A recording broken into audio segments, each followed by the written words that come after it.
आपको भी फायदा है, बीजेपी को भी इसका लाभ हो रहा है।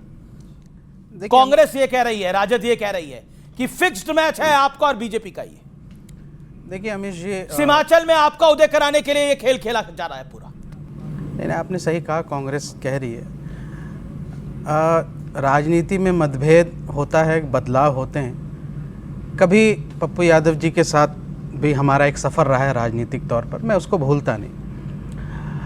कुछ भी हो, जो कुछ उनके साथ हुआ वो गलत हुआ। क्या हुआ उनके साथ? पप्पू यादव जी के साथ ऐसा नहीं होना चाहिए। क्या हुआ? अब आपने देखा, पूरे देश ने देखा, और ये अहंकार है, और ये अहंकार ठीक नहीं है। पप्पू यादव जी एक बड़े सीनियर नेता हैं और बिहार के एक जाने माने ज़मीनी नेता हैं। उनके साथ इस तरह पप्पू यादव के लिए आपका दिल धड़क गया, कन्हैया कुमार के लिए धड़का नहीं? और तो अभी नए नए हैं, बच्चा है। कन्हैया कुमार बच्चा है, नियो कम्युनिस्ट है जो कांग्रेस। ठीक है, अब उनकी बारी है, उनको 50 सेकंड दीजिए। अच्छा ठीक है, हमारी चिंता करना तो जायज़ है कि चलो ठीक है, हमारे पुराने हमारे एक संबंध रहे हैं राजनीतिक तौर, लेकिन भारतीय जनता पार्टी अगर पप्पू यादव जी की चिंता कर रही है तो ये बड़ी चिंता का विषय है। जब बीजेपी ने किसी की ज्यादा चिंता की, उसका जनाधार और राजनीतिक कद घट गया। उदाहरण के तौर पर नीतीश कुमार जी। उदाहरण के तौर पे कांग्रेस क्यों नहीं बोलता? अब मैं कुछ नहीं, नीतीश कुमार किस पक्ष में खड़े हो गए, देश में उसकी सरकार बन गई, इस बात को आप देख नहीं पा रहे। बिहार में 31 सीटें जीत कर आया एनडीए, सबसे अच्छा स्ट्राइक रेट रहा, ये आपको नहीं दिख रहा। नीतीश कुमार का लोकसभा में तो स्ट्राइक रेट 75% रहा है। मैं एक लाइन जोड़ दूं, 75% का स्ट्राइक रेट है जेडीयू का। आप उनको हल्का मान रहे हैं, ये गलती ना करें, ये गलती ना करें, नीतीश कुमार को हल्का माने। नीतीश कुमार का पलड़ा जहां भारी होता है वहीं खेल हो जाता है, ये समझते हैं आप। और आप राजनीतिक तौर पर मैं परिपक्व मानता हूं। ये निशाना किस पे साध रहे हैं? पप्पू यादव का नाम लेते हुए कांग्रेस का खेला क्यों कर रहे हैं आप? पप्पू यादव कांग्रेस के एकमात्र बड़े नेता है इधर बिहार में। कांग्रेस कांग्रेस बड़ी पार्टी है, उनको बड़ा दिल करना चाहिए। फैक्ट की चिंता करता हूं, लेकिन 100 से मैं कह रहा हूं ना, जो है 45 पर आए और आप 75 का रेट बता रहे, तो चिंता की बात नहीं। लोकसभा के अंदर जेडीयू का स्ट्राइक रेट 75% था, better than Bharatiya Janata party. बोलिए। पासवान जी ने गठबंधन के होने के बावजूद भी उन जगह पे अपने कैंडिडेट दिए जहां पे नीतीश कुमार जी चुनाव लड़ रहे थे, पिछले विधानसभा चुनाव में, लोकसभा में। क्यों दिए? जो वो कहते हैं कि मैं तो मोदी जी का हनुमान। अगर गठबंधन की राजनीति को आप देखेंगे तो क्या आप अपने गठबंधन सहयोगी वो तो और उसमें बीजेपी कुछ कह नहीं रही, आप फर्जी आपको ऐसा नहीं लगता के लिए आप कह रहे वो मुसलमान है, मुसलमान है, मुसलमान है। देखिए, ये किसी मुसलमान या हिंदू की बात नहीं, ये चिंता जायज़ है। सीमांचल और तमाम बिहार के उन जनता की आबादी से ज्यादा आधार कार्ड है। देखिए, बीएलओ अभी उतने उनको प्रशिक्षण नहीं मिला और इतनी हाफ हैजर्ड वे में। अभी एक वीडियो में देख रहा था, बीएलओ को पता ही नहीं है कि कौन से डॉक्यूमेंट्स लेना है, कौन सा नहीं लेना है। अच्छा, बीएलओ को पता नहीं है। न्यूज़ चैनलों में ये इस तरह के एक्सरसाइज जो है ना, आखिरी मोमेंट में वो बात कहने में इनकी जबान लड़खड़ा रही है। रजाकारों की फौज बिहार में घुस गई है। इन रजाकारों की फौज को चुन चुन के निकालना बहुत जरूरी है, जो बांग्लादेश से आए हुए। अगर विदेशी वोटर अगर लिस्टेड है तो उनको हटना चाहिए या नहीं हटना चाहिए? सिंपल। मैं जनता से पूछ लेता हूं, देश में अगर कोई विदेशी वोटर लिस्टेड है तो उसको हटना चाहिए कि नहीं हटना चाहिए? हाथ खड़ा करें जिनको लगता है हटना चाहिए। चलिए, तो अधिकतर लोग कह रहे हैं हटना चाहिए, और कोई भी के पक्ष में कांग्रेस पार्टी खड़ी हो गई। बीजेपी ने महाराष्ट्र में ज्यादा के वोटर डाले हैं, उसका रिकॉर्ड देखिए। कांग्रेस की एक दिक्कत है और विवेक जी की एक दिक्कत है। क्या करना चाहिए वो भी पूछो ना। कांग्रेस और विवेक जी की दिक्कत एक है। और देखिए, एक सेकेंड, ठीक है, ओके विवेक, जब वोटर बढ़े तब आपको दिक्कत है, जब वोटर घटे तब आपको दिक्कत है। हर उदयपुर फाइल से आपको फिल्म से दिक्कत है। अच्छा, मतलब महाकाल की सवारी जिस दिन निकले सोमवार को, उस दिन अगर छुट्टी हो जाए तब आपको दिक्कत है। तो किस चीज से दिक्कत नहीं है? आपको किस चीज से एलर्जी नहीं है वो बताइए। आपकी दवाई चाइना से, वो जो मर्जी बोल दीजिए, चाइना से। अब आप शांति, अजय लोग शांति प्लीज।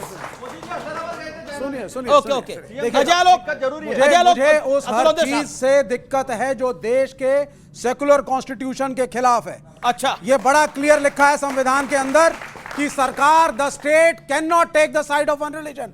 आपको न्यूट्रल रहना पड़ेगा। आप ना मुसलमानों ना हिंदुओं किसी एक की साइड ले सकते हैं, लेकिन जब आप अपीसमेंट की पॉलिटिक्स करते हैं मेजॉरिटी कम्युनिटी के लिए, तो कहा जाता है साहब ये तो हिंदू राष्ट्र टाइप का है, हिंदू ज्यादा है, महाकाल भगवान है।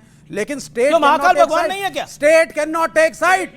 एक मिनट सुनते रहिए, बिहार की बात कही मेरे मित्र ने वहां बैठ करके, 20 साल से किसकी पर अभी आपने कंट्रोवर्शियल बात बोली, महाकाल भगवान है इसे सब मानते हैं, महाकाल भगवान है। प्रधानमंत्री का काम, सरकार का काम महाकाल की पूजा नहीं कराना है, यह काम पुजारियों का है। संविधान ने प्राइम मिनिस्टर और गवर्नमेंट को न्यूट्रल बनाया है। The government and the prime minister can not take the side of one religion. ठीक है, you made you point. Okay, आप कह रहे हैं ओके ओके। अजय लोग आपका जवाब जरूरी है यहाँ पर। देन अंसार रजा वेट कर रहे हैं ऑन रिकॉर्ड। दर्शक चेक करें 2024 लोकसभा कांग्रेस का घोषणा पत्र, we will empower the personal law board of minority community.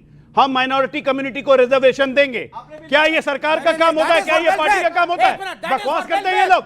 Ram मंदिर का जब बात हुआ, ये सरकार यूपीए की सरकार जाकर सुप्रीम कोर्ट में एफिडेविट देती है कि राम का अस्तित्व नहीं था। ये सरकार का काम है, ये सरकार का काम है। बकवास करेंगे आप लोग। ये हिंदू राष्ट्र है, देश मानता है, ताली बजाइए।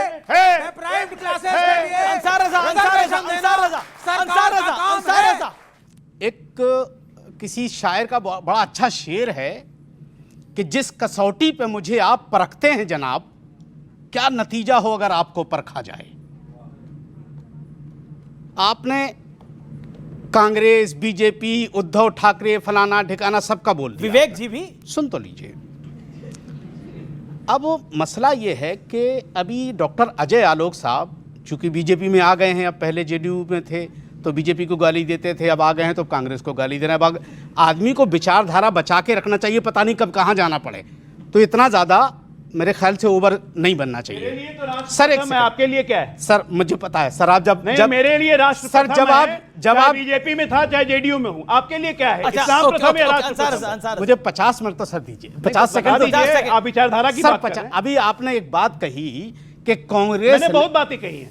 नहीं, आप वो बातें कहते हैं जो अनादार होती हैं, वो बातें कहते हैं आप। और जितना झूठ बीजेपी फैलाती है टीवी चैनलों पे, कोई नहीं फैलाता। मैं भी साबित करता हूं। सच बोल दीजिए। अभी साबित करता हूं, अभी साबित करता हूं। नहीं, मैं मान लूंगा।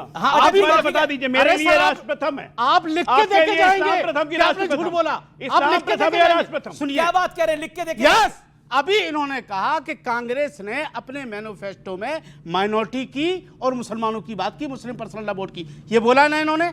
इनसे जरा जनता पूछे कि संविधान में और जो मैनिफेस्टो जारी होता है उसमें फर्क क्या है, पूछ लीजिए आप इनसे। फिर मैं डिबेट करूंगा।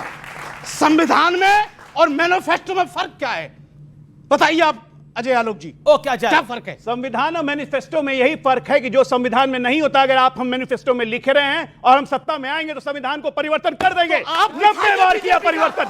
ये जो सेकुलर की बात करते हैं, एक मिनट, ये जो सेकुलर की बात करते हैं, ये भी संविधान में घुसाया गया। 42nd amendment. क्या बकवास करते हैं फालतू के बात। ठीक है। अच्छा ठीक है। देखिए अन्याय हो जाएगा। आप सब 3 बार बोल चुके हो, पहली बार बोले और 50 सेकंड में पूरा नहीं मिला। जब से देश आजाद हुआ, जब से अन्याय हो रहा है, कोई नई बात तो है नहीं है। दूसरा बोलिए। देखिए, अभी महाराष्ट्र में जी लोगों को बेवकूफ बनाने के लिए दोनों भाई आपस में एक प्लेटफॉर्म पे आ गए, जिनको बीजेपी तारा सितारा कह रही है। बीजेपी भी कह रही थी, कांग्रेस भी कह रही थी। ठीक है, मैं इंडिविजुअल आदमी अपने देश की बात करूंगा, अपने मुल्क के लोगों की भलाई की बात करूंगा। मैं किसी पार्टी लेवल पे बात नहीं करूंगा। मैं इतना कह रहा हूं कि जिस तरह से इन दोनों भाइयों ने उत्तर भारतीयों को मार मार के भगाया था, कपड़े उतारे थे उनके भाषा के नाम पर कि उत्तर भारतीय हैं। अगर बीजेपी के अंदर ताकत है तो फडणवीस से इस्तीफा वापस ले, या फिर बिहार में बुलाए मत, वोट न ले बिहारियों का जिनको मार मार के भगाया था। दूसरी चीज, अजय आलोक जी बड़े अच्छे दोस्त हैं मेरे और दानिश्वर आदमी हैं। बस इतनी गुजारिश, अपनी आखिरी बात कहकर खत्म करता हूं मैं, कि इस मर्तबा अगर मोदी जी बिहार चुनाव प्रचार में जा रहे हैं तो खुदा के वास्ते बिहार वासियों की बोली मत लगवाइएगा। 1 लाख दे दूं, 5 लाख कर दूं, 50 करोड़ कर दूं। सत्यप्रकाश मिश्रा और दोनों जवाब देना चाहते हैं। मिला क्या? 1 महीने में 5 पुल गिर गए, ठीक है। अच्छा सुनिए, जब बंगाल में पुल गिरा, ये कहां से? Act of fraud. जो गुजरात में गिरा वो क्या है? ठीक है, वो नहीं बता। आप ठीक है क्या? घेर लेते हैं अरे इनको। ठीक है क्या? आप बताइए ना क्या है? ठीक है क्या होता है? अजय आलोक जवाब। अजय आलोक, इन्होंने फंसा दिया आपको चारों तरफ से फंसा दिया, कहीं बाहर नहीं निकल सकते। वो देखिए बधाई देने के लिए आ रहे हैं विवेक जी, लेकिन अगला टारगेट आप होंगे। ओके, ये खुद फंसे हुए हैं, ये हमें क्या फंसाएंगे? विकास का मतलब भी पता है क्या होता है? झूठ बोलना। विकास का मतलब, हाँ ये विकास एक मिनट, फेमस डायलॉग। ये देखिए अब ये देखिए जाके वहां नाचने लगेंगे। वापस आ जाओ, ये विकास का मतलब। वापस आओ।